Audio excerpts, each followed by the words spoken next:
it.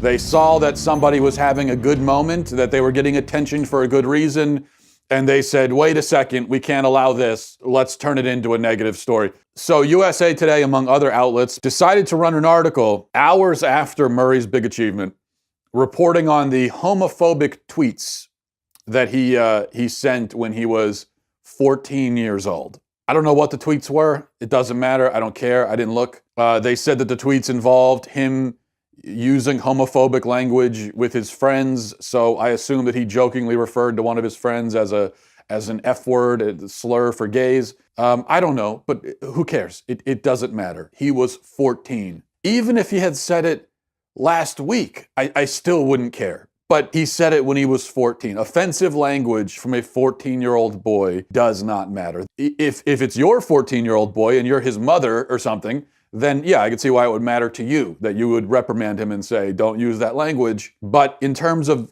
the newsworthiness, it has none. It has zero. In fact, it's less than zero in this case, because this is offensive language from a 14-year-old boy 6 or 7 years ago. Here's the first paragraph of the USA Today hit piece. Heisman Trophy winner Kyler Murray had a Saturday to remember, but the Oklahoma quarterback's memorable night also, here's the part, the memorable night also helped resurface social media's memory of several homophobic tweets more than 6 years ago. So they phrase it almost like the tweets literally resurfaced, as if the tweets were contained in a magical chest at the bottom of the ocean, and a whale bumped into it or something, and it made it float to the top, and then it washed ashore, and somebody was walking along the beach and just stumbled across it and said, oh, what's this? Oh, it looks like offensive tweets from a 14-year-old boy. I must go alert the masses. No, that's not the way this worked. This was not a passive process. Someone had to go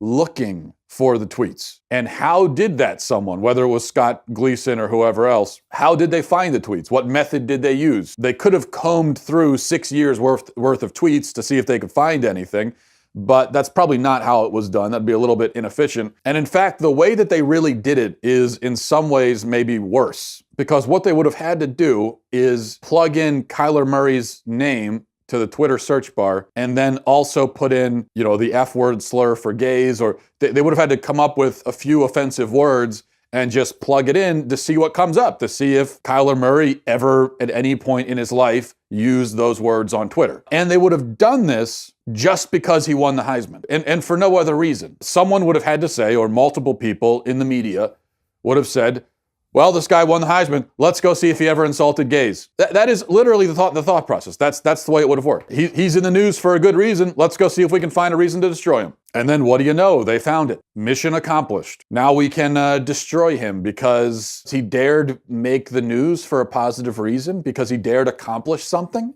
People often complain that the media never reports good news. If it bleeds, it leads, right? They don't focus on the good stories. Well, it's actually worse than that, because what they do is, it's not just that they only report negative stories, it's that they will turn every story negative. They'll take even a positive story and they'll turn it into a negative.